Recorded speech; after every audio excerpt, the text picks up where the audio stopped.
Warahmatullahi wabarakatuh. Kami dari kelompok 1 akan mempresentasikan hasil kerja kami yang berjudul metode waterfall. Saya Khairul Umam pertama akan menjelaskan tentang pengertian waterfall.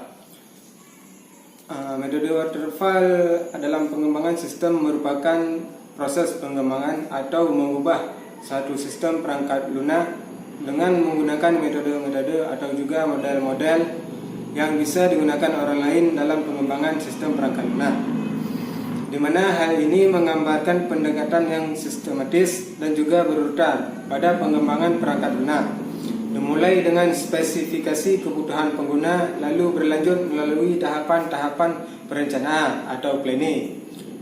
Tahap perencanaan, kedua pemodelan atau modeling, yang ketiga construction, serta penyerahan sistem ke para pelanggan atau pengguna deployment, yang diakhiri dengan dukungan pada perangkat lunak lengkap yang dihasilkan. Saya akan membahas tentang tahapan metode waterfall.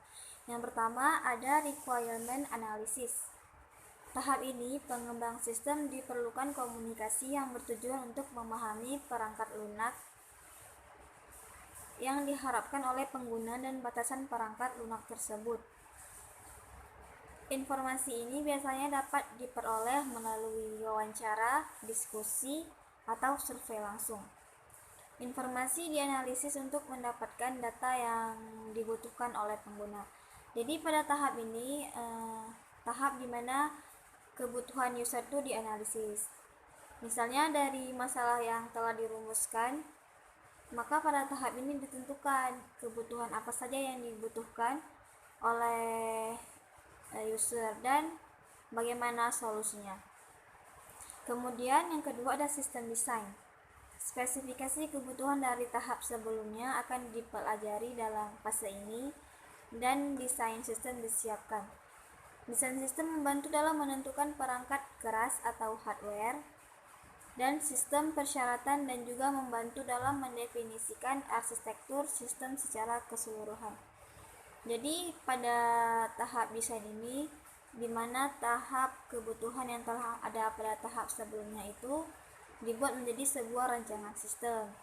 Jadi pada tahap ini terlihat bagaimana sih desain yang akan dibuat, tampilannya seperti apa dan sebagainya.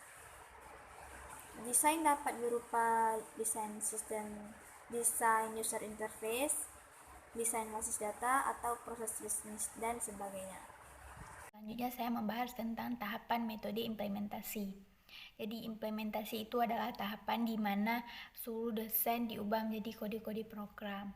Kode program yang dihasilkan masih berupa modul-modul yang akan diintegrasikan menjadi sistem yang lengkap. Jadi, pada tahapan ini sistem pertama kali dikembangkan di program yang kecil, disebut unit, yang terintegrasi dalam tahapan selanjutnya. Setiap unit dikembangkan dan diuji untuk fungsionalitasnya yang disebut sebagai unit testing. Yang selanjutnya itu ada tahapan metode integration dan testing. Di tahap ini dilakukan penggabungan modul-modul yang sudah dibuat dan dilakukan pengujian untuk mengetahui apakah software yang dibuat itu telah sesuai dengan desain dan fungsionalnya. Pada software itu terdapat kesalahan atau tidak. Jadi seluruh unit yang dikembangkan dalam tahapan ini diintegrasikan ke dalam sistem setelah pengujian yang dilakukan masing-masing unit. Setelah integrasi, seluruh sistem diuji untuk mengecek setiap kegagalan maupun kesalahan itu. Jadi pengujian dilakukan pada aspek fungsionalitas kepada ahli sistem informasi, petugas administrator, dan alumni langsung. Selanjutnya akan dibahas oleh teman saya. Saya akan menjelaskan tentang operation dan maintenance. Tahapan di sini ada tahapan akhir dalam model waterfall. Perangkat lunak yang sudah jadi dijalankan serta dilakukan pemeliharaan, termasuk dalam memperbaiki kesalahan yang tidak ditemukan pada langkah sebelumnya. Perbaikan perbaiki implementasi unit sistem dan peningkatan jasa sistem sebagai kebutuhan baru. Selanjutnya akan dijelaskan dengan kawan yang lain. Adapun kelebihan dari metode waterfall, yang pertama itu merupakan model pengembangan yang paling handal dan paling lama digunakan oleh para developer. Yang kedua, sangat cocok digunakan untuk membuat software dengan skala besar. Yang ketiga, pengerjaan proyek sistem akan mudah dikontrol dan terjadwal dengan baik. Kekurangan dari menggunakan waterfall. Kekurangan menggunakan metode waterfall adalah metode ini tidak memungkinkan untuk banyak revisi jika terjadi kesalahan dalam prosesnya.